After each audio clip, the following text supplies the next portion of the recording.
What fueled the hearts of the samurai, shaping them into legends whose names echo through the ages? Behind their steel and silence lies the Bushido, the way of the warrior. This mysterious code was whispered among warriors. It demanded more than just skill with a blade. A code that bound life and death, honor and sacrifice. But what exactly is Bushido?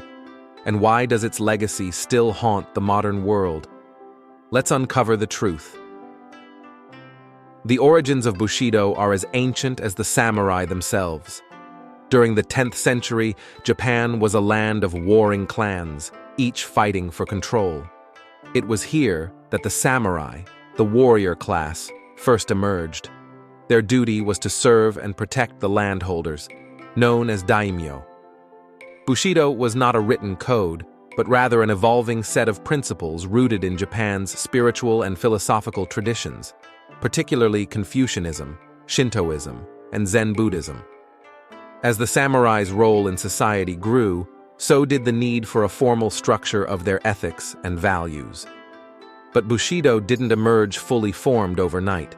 Its elements took centuries to crystallize. Tokugawa Ieyasu in the 17th century helped cement Bushido during the Edo period.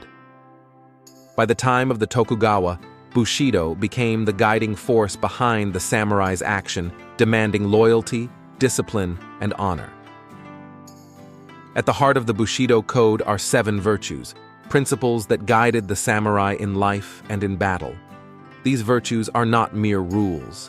They are a way of being, a way of thinking, and a way of living. Gi, the virtue of rectitude, is the moral compass that guided the samurai's actions. A samurai must do what is right, regardless of the consequences.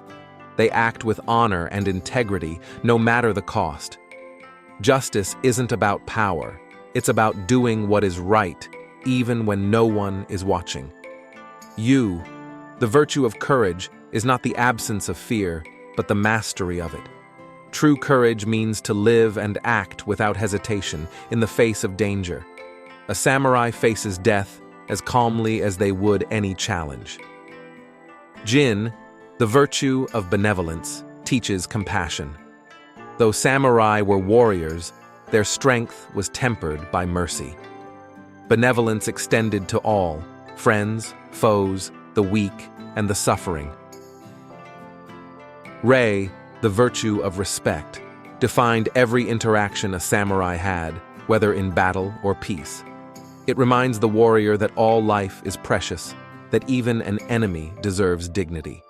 A samurai shows respect to everyone, not out of fear, but out of the understanding. Makoto, or honesty, is the foundation of trust. To a samurai, their word was their bond. They would never break a promise or deceive, for deceit dishonors both the warrior and those they serve. Meiyo, the virtue of honor, is perhaps the most sacred of all. For a samurai, honor is everything. It is the invisible armor that shields their soul, the legacy they leave behind. To live without honor is to live without purpose. Chugi, the virtue of loyalty, was the cornerstone of a samurai's life. Their loyalty to their lord, their family, and their comrades was absolute. In loyalty, they found strength, and through loyalty, they achieved immortality. These 7 virtues are what made the samurai more than warriors. And though the time of the samurai has passed, their spirit, guided by Bushido, lives on in those who choose to walk the way of the warrior. In the samurai's world, honor was everything, and few acts embodied this principle more profoundly than seppuku, the ritual suicide. It was a practice that, to outsiders, might seem brutal and tragic, but to the samurai, it was a final act of dignity. Seppuku, also known as harakiri, was an honorable death. It was more than a way to avoid capture or punishment. It was a way to restore lost honor. In the strict moral code of Bushido, honor could be lost in many ways: defeat, failure, or even the shame of disloyalty. If a samurai had failed his lord or brought dishonor upon himself, seppuku was a means of atonement. But this wasn't a hasty act of desperation. It was a carefully planned, solemn ritual. The samurai would kneel, holding a short blade or tanto, making a final deep cut across his abdomen. In some cases, a trusted companion, known as a kaishakunin, stood by to deliver a swift beheading.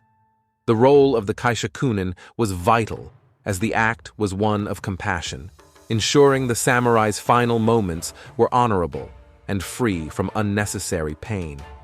Seppuku was never performed lightly. It was the ultimate sacrifice. In death, the samurai could find redemption. And through seppuku, they ensured their legacy remained untarnished. The image of the samurai has often been romanticized, elevated by myths and misunderstandings in modern media. From epic sword duels to lone wanderers roaming the countryside in search of justice, modern media has transformed the samurai into mythical heroes. While these depictions are exciting, they often blur the lines between fact and fiction. One of the most common misconceptions is that samurai were always warriors, constantly engaged in battle. But the truth is, many samurai spent more time managing land and serving as bureaucrats. Samurai were also scholars, poets, and even artists. Their code of Bushido applied not only to combat, but to daily life. Another misunderstood aspect is seppuku. Popular media often portrays it as a frequent, dramatic event, yet it was rarely performed. It was a last resort, a ritual steeped in honor and ceremony. It was a deeply personal and respected practice, often misunderstood as mere suicide. Some might think of Bushido as rigid and unchanging, but Bushido evolved over centuries, adapting to the changing needs of society. Its values, however, remain timeless, influencing martial artists and even modern corporate culture. The era of the samurai may have ended, but the values they lived by and continue to resonate, not just in Japan, but around the world. Bushido was more than a code for warriors. It was a philosophy that shaped the samurai's every action, from the battlefield to the everyday. The samurai have passed, but their legacy, guided by Bushido, remains immortal.